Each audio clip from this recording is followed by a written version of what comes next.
The NES came out in 1985, and with it came 17 launch titles. A lot of them are very well remembered today, but for every classic, there's one that no one remembers. Gyromite and Stack Up were made to be used with Rob the Robot. Baseball, golf, soccer, and tennis are all first-party sports games made directly by Nintendo. Pinball is, pretty self-explanatory, I think. 10-Yard Fight was a port of an arcade football game. Another arcade port is Kung Fu, which would actually go on to inspire the Street Fighter series. Duck Hunt, Hogan's Alley, and Wild Gunman were all light gun games that were meant to be used with the NES Zapper. There's Wrecking Crew, which is just a port of the arcade game. There's Ice Climbers, which is a pretty mediocre platforming game. The coolest one has to be Excite Bike, which is a motorcycle racing game. And also some tiny little indie platformer that I'm not even going to bother mentioning. Hey, wait a second, that's only 16. Where's the last one? Oh yeah, that one. Now you're probably looking at this wondering what on earth a Clu-Clu is. Well, let me tell you all about it. Clu-Clu Lands might just be the most obscure NES launch title. Before I made this video, I didn't know anything about it. I've never heard anyone talk about it on YouTube. None of the old people I know who played NES games when they were coming out have ever mentioned it to me. And it wasn't one of the games on the NES plug-and-play thing that came out a few years ago, which is how I played Ice Climbers and Excite Bike for the first time.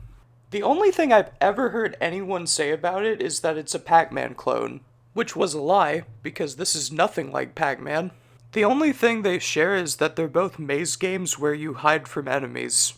That is literally it. You know all of those really old games that no one remembers aside from like one super niche reference to them in Smash Brothers? Yeah, this is pretty much the quintessential example of one of those. This game's enemies, basically the equivalents of the ghosts in Pac-Man, are the Unira.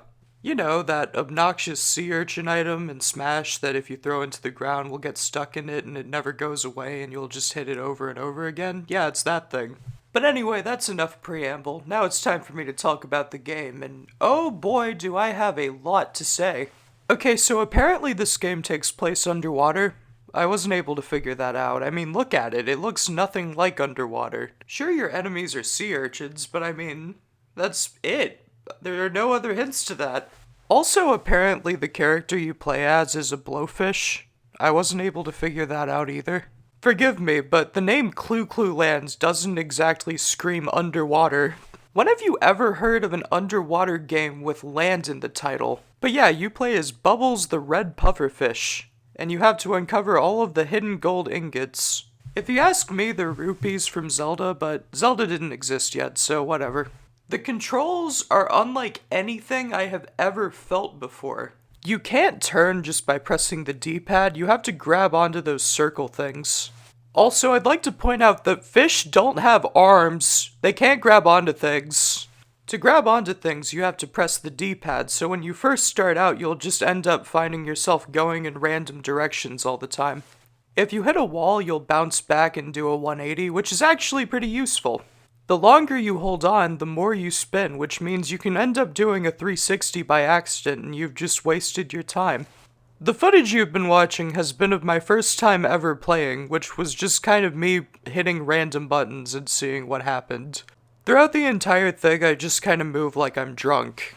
You also have, like, a sound attack, it looks like. Yet another sign that you're not playing as a fish, and this is not underwater.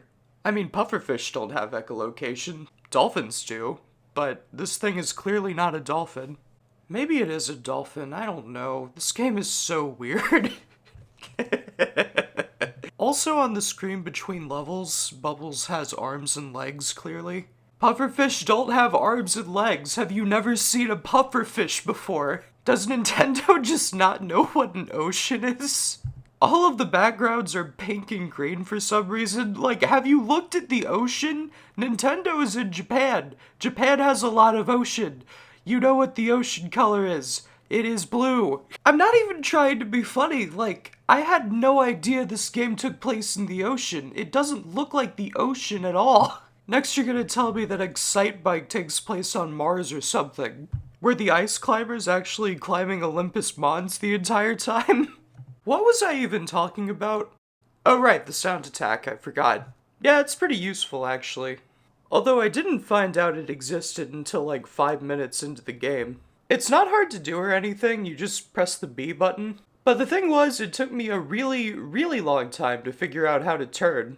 So while I was floundering around, ha ha ha ha ha ha, I was too sidetracked to notice it. There are also these whirlpool things where if you go over them, you die immediately, but if you go over them while you're turning, then you survive, which, to be fair, is pretty cool. It's a nice bit of depth added. Get it? Depth? Haha.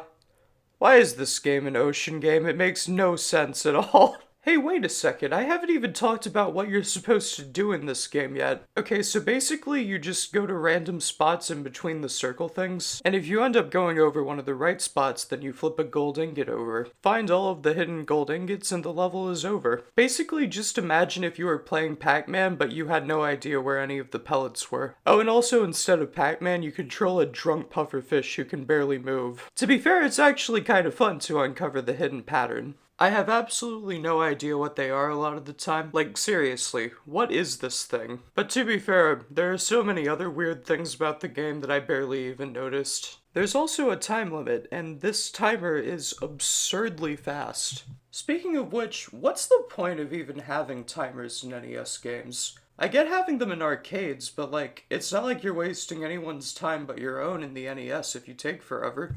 Anyway, I'm starting to feel motion sick from all the spinning I've been doing, so I think I'm just gonna give my final thoughts now.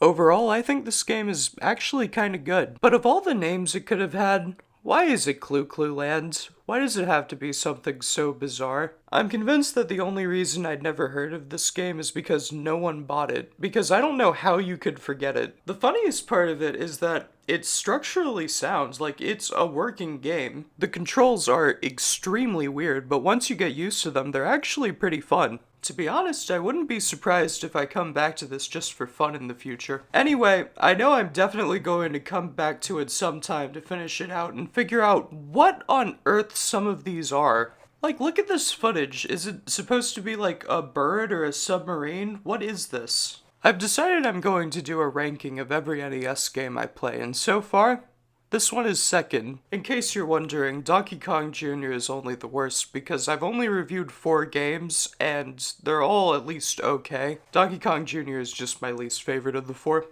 So far I've been having a really good time playing old NES games. It's been pretty fun.